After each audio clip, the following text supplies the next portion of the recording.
Hi bro. Hi బా. ఏపీలో రాజకీయాలు ఎలా ఉన్నాయి? ఏపీలో రాజకీయాలంటే ప్రస్తుతానికైతే కొంచెం నిలకడగానే ఉన్నాయండి. ఎలక్షన్ మూమెంట్ ఇంకా రాలేదు కదా. అంటే ఎలక్షన్స్కి ఇంకా 4 నెలలే ఉంది కదా, సో ఎట్లా కొంచెం హాట్గా ఉంది కదా. జనవరిలో స్టార్ట్ అవుతుందండి ఎలక్షన్ వేడి. ఈసారి ఏ గవర్నమెంట్ ఫామ్ అవబోతుంది? తప్పకుండా వైఎస్ జగన్మోహన్ రెడ్డి గారే గవర్నమెంట్ ఫామ్ చేస్తారు. ఖచ్చితంగా ఎట్లా చెప్పగలుగుతున్నారు మీరు? ఖచ్చితంగా చెప్పగలుగుతున్నాను అంటే ఆయన ఎస్సీ ఎస్టీ మైనార్టీ బీసీ వాళ్లకు ఏది అంటూ తక్కువ చేయలేదు. ప్రతి కుటుంబానికి 1 లక్ష రూపాయల నుండి 2.5 లక్ష వరకు లబ్ధి చేకూరింది. కావున ప్రతి ఒక్క జగన్మోహన్ రెడ్డి ప్రభుత్వంలో లబ్ధిదారుడు ప్రతి ఒక్కరూ జగన్మోహన్ రెడ్డి కోరుకుంటున్నాడు. ఏపీ ప్రభుత్వంపై కొంత వ్యతిరేకత అనేది ఉంది. రోడ్డు వ్యవస్థ కానీ, నిరుద్యోగుల వ్యవస్థ కానీ. మెయిన్ ప్లస్ పాయింట్ మొన్న ఇచ్చాడు, గ్రూప్ 1 ఇచ్చాడు, గ్రూప్ 2 ఇచ్చాడు. రేపు ఈ నెల మంత్ ఎండ్కు డిఎస్సి కూడా వస్తుంది. మనకు కరోనా వచ్చిందని మనకు ఇన్కమ్ సోర్స్ లేదు, రాజధాని అంటూ లేదు. కావున మనకు ఏ సోర్స్ లేకుండా ఇన్ని ప్రభుత్వం బాధ్యత అప్పులు భరించుకుంటూ ప్రజలకు ఇంత సంక్షేమాన్ని అందిస్తున్నాడు. కావున తప్పకుండా జగన్మోహన్ రెడ్డి గారే నెక్స్ట్ గవర్నమెంట్ ఫామ్ చేస్తాడు.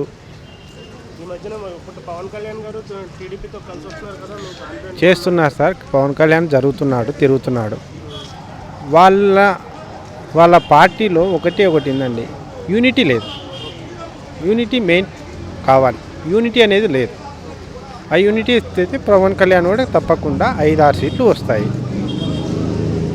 అదే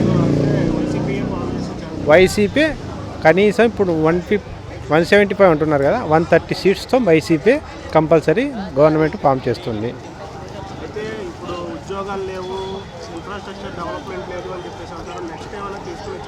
నెక్స్ట్ తప్పకుండా రాజధాని కంపల్సరీ కడతాము, నిరుద్యోగ సమస్యను నిర్మూలిస్తారు, ఇది కంపల్సరీ. నెక్స్ట్ గవర్నమెంట్ ఆల్రెడీ ఒక మేనిఫెస్టో రెడీ చేస్తున్నారు. ఇంతటికన్నా ఇంకా డబల్ అభివృద్ధి చేయాలని గవర్నమెంట్ ఇంకా ప్రజలకు ఏ విధంగా చేయాలనో మాకు జగన్మోహన్ రెడ్డి గారు ఆలోచన చేస్తున్నారు. అది అనౌన్స్మెంట్ కూడా ఫిబ్రవరిలో అనౌన్స్ అవుతుంది. ఇదే రాజీనామాలంటే ఇప్పుడు ప్రజలకు నేరుగా ప్రభుత్వము లబ్ధి చేకూరుస్తుంది. మధ్యలో ఇక్కడ ఎమ్మెల్యేది లేదు, సర్పంచ్ లేదు, జెడ్పీటీసీ ఎంపీటీసీ లేదు, ఏమీ లేదు. ఇక్కడ ప్రజలలో వాలంటీరు ప్రజలు గవర్నమెంట్. కావున ప్రజలకు ఇప్పుడు ఎమ్మెల్యేది మధ్యలో ఏం లేదు కదండి, మారుతుంటారు. వాళ్ళ ఇన్కమ్ సోర్స్ లేక మారుతుంటారు. ఏం చేయలేం మనం. ఇప్పుడు ఒత్తిళ్ళు ఎక్కువైనప్పుడు, ప్రెజర్స్ ఎక్కువైనప్పుడు మారాల్సిందే. మంగళగిరి నుంచి ఆర్కే గారు కూడా రాజీనామా చేశారు. రీసెంట్గా చూసుకున్నట్టయితే ఆయన ప్రజా పార్టీ లీడర్ కానీ బాగానే చేశారు కదా, సో ఆయన ఎందుకు రిజైన్ చేయాల్సి వచ్చింది? ఆర్కే గారు ఒక తప్పు చేశాడండి. 2019లో ఆయన ఒక హామీ ఇచ్చాడు. జగన్నాన్ని ఒప్పించి ఆయన పాదాలు పట్టుకొని కూడా నేను రాజధాని ఇదే చేస్తానన్నాడు. ఇప్పుడు మాట తప్పాడు. వైజాగ్ను చేస్తున్నప్పుడు ఆయన అబ్జెక్షన్ చేయలేదు. అది కరెక్ట్, ఆయన కంపల్సరీ అదే చేశాడు. అందుకే అక్కడ ప్రజలు ఆయన మీద తీవ్రంగా వ్యతిరేకత ఉన్నారు. అందుకే రిపోర్ట్ ప్రకారం అభ్యర్థిని మార్చారు. సో నిన్న చూసుకున్నట్టయితే కనుక చంద్రబాబు నాయుడుగా పవన్ కళ్యాణ్ గారిని కలవడం జరిగింది. ఎన్నికల మేనిఫెస్టో తయారు చేయడానికి వాళ్ళు తీవ్రంగా చర్చించారు. అంటే ఇద్దరు కలిసి వస్తేనే గెలుస్తామనేసి ఒక ధీమాగా ఉన్నారు. సో దాని మీద మీ అభిప్రాయం ఏంటి? ఇద్దరు కలిసి వచ్చినా అని జగన్మోహన్ రెడ్డిని ఎవరు ఏం చేయలేరు. కనీసం 130 సీట్లతో వైసీపీ మాత్రం 2024లో అధికారం చేపడుతుంది. అది మాత్రం వాళ్ళతో సాధ్యం కాదు. సరైన లీడర్ లేడు.